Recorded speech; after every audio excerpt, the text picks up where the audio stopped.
শহীদ মিনারে ৩ আগস্ট শহীদ মিনারে আমরা গত বছর ৩ আগস্ট এক দফার ঘোষণার মধ্য দিয়ে হাসিনার পতন ঘটিয়েছি।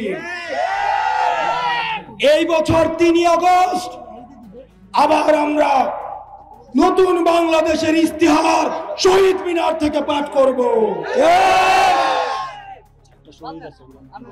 আপনারা আমাদের ফ্যামিলিতে অনেক ফ্যামিলি আছে জয়পুরহাটে, আমি জানি বাবা মাকে গুম করে ফেলা হয়েছে, স্ত্রীকে গুম করে ফেলা হয়েছে, স্বামীকে গুম করে ফেলা হয়েছে, স্ত্রী জানে না, সন্তানকে গুম করে ফেলা হয়েছে, মা বাবা জানে না, বাবাকে গুম করে ফেলা হয়েছে, সন্তান জানে না। আমরা এই গুমের ইতিহাস দেখেছি, হত্যার ইতিহাস দেখেছি। আমরা আর সেই বাংলাদেশে ফিরতে চাই না। আমার সামনে শিক্ষার্থীরা রয়েছে, আমরা কি সেই বাংলাদেশে আর ফিরতে চাই? আমরা কি সেই বাংলাদেশে ফিরতে চাই? আমরা এমন একটা বাংলাদেশ চাই যেই বাংলাদেশে ছেলে মেয়েদের বিদেশে যাওয়া কোনো স্বপ্ন হবে না, যেই বাংলাদেশের স্বপ্ন হবে দেশে থেকে এই বাংলাদেশকে পুনর্গঠন করা। আমরা এমন একটা বাংলাদেশ চাই যে বাংলাদেশে আর পরিবারতন্ত্র চলবে না। আমরা এমন একটা বাংলাদেশ চাই যে বাংলাদেশে কোনো মাফিয়া তন্ত্র চলবে না।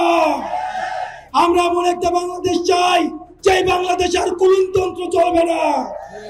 যেই বাংলাদেশ চাই যে বাংলাদেশে যোগ্যতা অনুযায়ী যে কেউ নেতা হতে পারে, নেতা হওয়ার জন্য কোন বিশেষ পরিবারের দরকার হবে না। সেজন্য প্রিয় জয়পুরহাটবাসী, আমাদের একসাথে কাজ করে যেতে হবে। চারিদিকে ষড়যন্ত্র করা হচ্ছে, আমাদের মধ্যে বিভাজনের চেষ্টা করা হচ্ছে, সাম্প্রদায়িক উস্কানি দেওয়া হচ্ছে। আমাদেরকে সতর্ক থাকতে হবে, সাম্প্রদায়িক সম্প্রীতি বজায় রাখতে হবে, ঐক্যবদ্ধ থাকতে হবে। জুলাইয়ের সকল শক্তি ঐক্যবদ্ধভাবে আমরা পরবর্তী বাংলাদেশ বিনির্মাণ করব।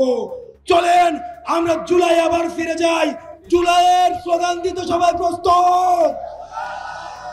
ও ইনকিলাব ইনকিলাব জিন্দাবাদ জিন্দাবাদ, ইনকিলাব ইনকিলাব জিন্দাবাদ জিন্দাবাদ, দালালিনা আজাদি আজাদি আজাদি, দালালিনা আজাদি আজাদি আজাদি, আপোষ না সংগ্রাম সংগ্রাম সংগ্রাম, আপোষ না সংগ্রাম সংগ্রাম সংগ্রাম। আমরা সবাই একসাথে আমরা এনসিপির স্লোগান দিব।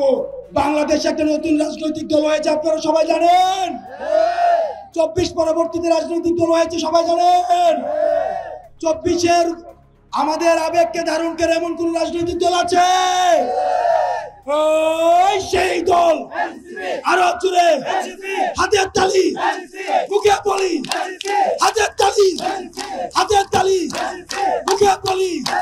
টেকনাফ থেকে চাতুলিয়া, রূপসা থেকে পাতুয়ারিয়া, চাইনা বলে কমে বলো, সামনে থেকে আরো জোরে জোর হলো না। ইনকিলাব ইনকিলাব